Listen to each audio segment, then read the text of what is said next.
bagi kita semuanya. Yang amat saya muliakan para tokoh masyarakat, para habaib, para alim ulama kita, para senior kita,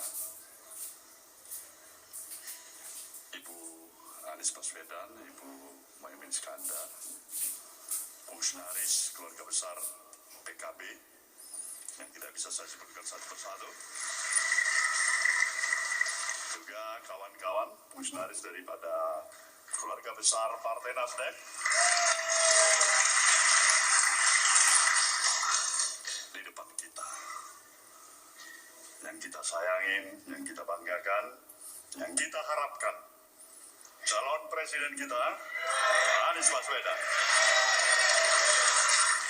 Di sebelah beliau kita mempunyai juga harapan yang sama sebagai sepasang mempelai. Siapa dia? Muhaimin Iskandar.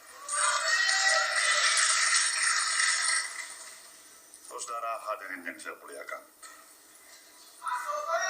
marilah kita bersama sejenak dan sesaat, secara khusus dalam hati kita, di sanubari kita yang paling mendalam, kita nyatakan rasa hormat, terima kasih kita, bersyukurnya kita kepada Tuhan Yang Maha Esa, Sang Maha Pencipta, untuk situasi yang kita hadapin pada hari ini, dan insya Allah kita akan bisa melaksanakan deklarasi pencalonan calon presiden dan wakil presiden kita di tempat ini. Kesemuanya ini tidak terlepas tentu atas ridhonya. Sebagai umat yang beragama, kita yakin seluruh daya dan upaya yang kita miliki, kita upayakan agar seluruh rencana, seluruh harapan kita agar bisa terwujud, berjalan sesuai dengan harapan yang kita inginkan. Tetapi tentu kita mempunyai dasar dan basic keimanan kita, keyakinan kita. Di atas semuanya itu, Sang Maha Kuasa, Tuhan Yang Maha Esa yang menentukan. Kita akan insya Allah berhasil, kita insya Allah juga berhasil, ataupun tidak berhasil adalah kehendak-Nya Maha Kuasa. Tetapi kita memperjuangkan seluruhnya. Hari ini sebuah komitmen yang tidak hanya diperuntukkan membawa nilai kebajikan kepada kita, khususnya keluarga besar PKB dan Nasdem. Tapi jauh daripada itu, kita ingin memberikan sesuatu yang jauh lebih berarti bagi proses perjalanan sistem dan demokrasi, kemajuan kehidupan kita berbangsa dan bernegara.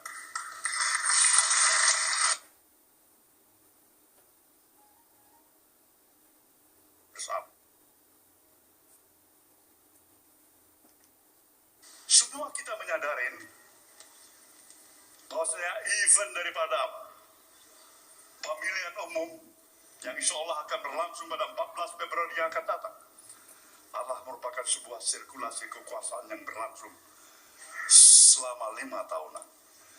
Demokrasi memberikan kesempatan, pilihan kepada seluruh warga negara bangsa ini untuk mempergunakan hak-hak politik, memilih calon pemimpin yang dianggap tepat, yang dianggap sesuai dengan akal, pikiran, dan hati nuraninya untuk kepentingan membangun bangsa ini.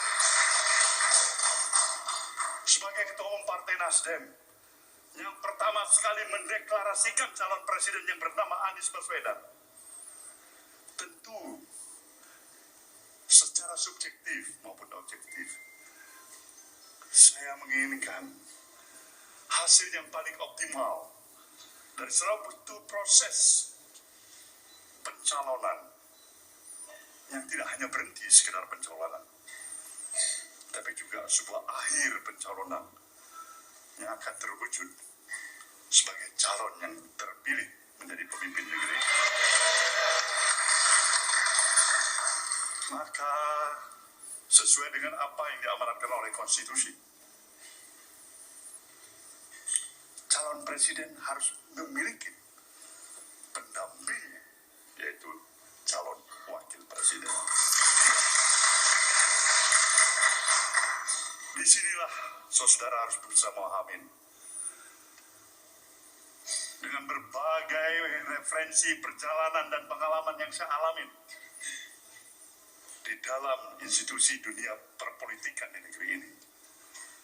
Saya melihat, saya mengendus, saya memikirkan, mengkajinya,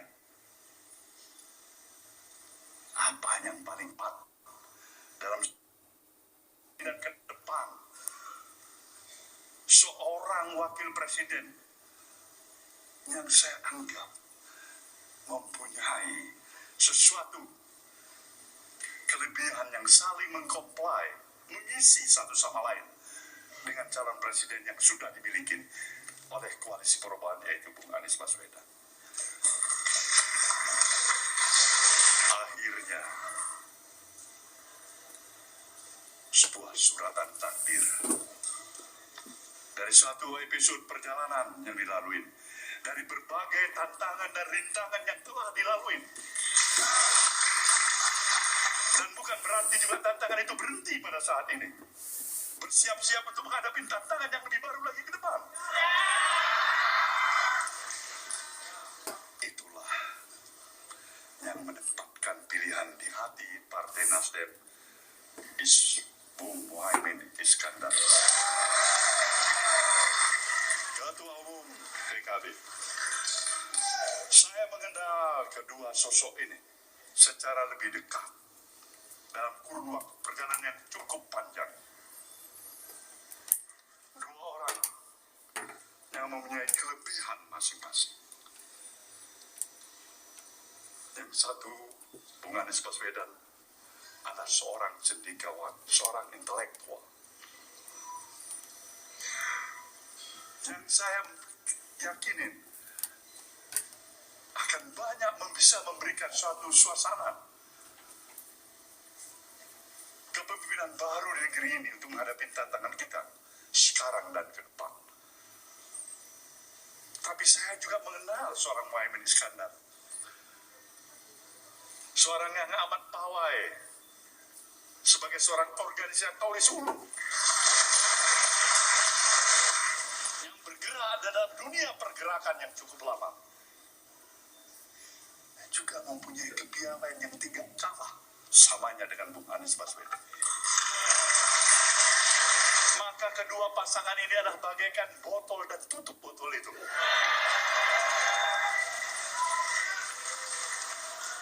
Maka pada hari ini, saudara-saudaraku semuanya, kita telah mempunyai modal utama yang dipersyaratkan oleh konstitusi, yang insya Allah ketika KPU mulai melakukan pendaftaran calon presiden dan wakil presidennya, insya Allah pasangan yang pertama mendaftarkan adalah pasangan yang kita miliki hari ini.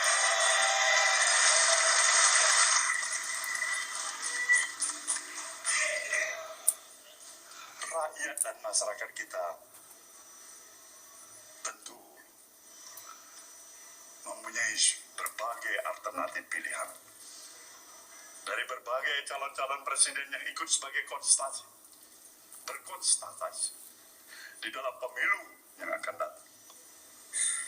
Insya Allah pilihan kita bersama pada hari ini, kalau saudara melihat wajah saya menyatakan optimisme saya yang penuh. Saya ingin menyatakan insya Allah kita memiliki pemimpin baru ke depan nanti. Maka seluruh kesiapan yang kita miliki dengan tetap berpegang teguh pada komitmen. Assalamualaikum warahmatullahi wabarakatuh. Jumpa lagi dengan channel Pewarta Berita. Kepada semua pemirsa Pewarta Berita dimanapun berada, semoga dalam lindungan Allah Subhanahu wa Ta'ala, sehat walafiat. Amin amin ya rabbal alamin.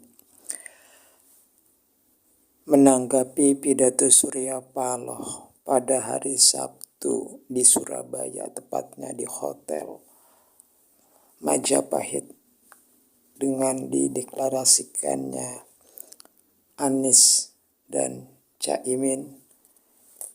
Dalam pidato itu, Bung Surya Paloh mengatakan dia tidak mengasal memilih Anies hanya sekedar capres, tapi mengusahakan secara maksimal agar capres yang saya kedepankan berhasil meraih kemenangan. Ini memang suatu hal yang harus dilakukan oleh Surya Paloh agar apa yang diusahakan sejak awal mengedepankan Anies Rashid Baswedan sebagai capres tidak sekedar asal memilih Anies, tapi akan mengusahakan semaksimal mungkin agar Anies bisa menjadi pemenang dalam Pilpres 2024. Itulah yang dikatakan Bung Surya Paloh di hadapan para kader PKB dan juga Nasdem serta undangan lainnya, serta di depan para kiai-kiai sepuh dan kiai-kiai berpengaruh di Jawa Timur. Oleh karena itu, kita melihat juga pernyataan Surya Paloh yang mengatakan, wajar saya menyiratkan optimisme penuh. Wajah saya menyiratkan optimisme penuh bagi keberhasilan pasangan capres Anies Baswedan dan Caimin ini. Inilah yang menjadi garis bawah. Memang kalau kita lihat secara kasat mata, kita melihat bagaimana wajah sumringah daripada Surya Paloh yang menggebu-gebu mengadakan pidato pada hari Sabtu itu. Tampak wajah Surya Paloh begitu cerah, menyiratkan optimisme yang begitu tinggi bagi keberhasilan pasangan ini untuk bisa menjadi pemenang pada Pilpres 2024 nanti. Itulah yang bisa ditangkap dari ceramah Bung Surya Paloh. Dengan demikian, langkah yang dilakukan Surya Paloh merupakan usaha maksimal untuk menjadikan Anies ke depan sukses, bukan ensik untuk Nasdem, bukan ensik untuk PKB, bukan ensik untuk PKS, tapi adalah ensik untuk seluruh rakyat dan bangsa Indonesia. Garis bawah ini pernyataan ini perlu kita garis bawahi sebagai pernyataan keberpihakannya kepada bangsa ini, keberpihakannya kepada negeri ini, dan keberpihakannya pada masa depan bangsa Indonesia agar lebih memiliki kemajuan, berkeadilan, dan kesejahteraan. Itulah yang bisa kita tarik kesimpulan dari ceramah Bung Surya Paloh pada hari Sabtu di Hotel Majapahit dalam rangka deklarasi Capres dan Cawapres Anies Baswedan dan Muhaimin Iskandar. Selebihnya kita melihat ini adalah langkah yang cukup cerdas yang dilakukan Surya Paloh. Apakah kedepannya akan bisa terwujud lagi koalisi perubahan dan persatuan dengan 3 partai, Nasdem, Demokrat, PKS, plus akan ditambah dengan PKB. Apabila itu terjadi, ini merupakan suatu kekuatan yang maha dahsyat. Sampai di sini, bila taufiq wal hidayah. Wassalamualaikum warahmatullahi wabarakatuh.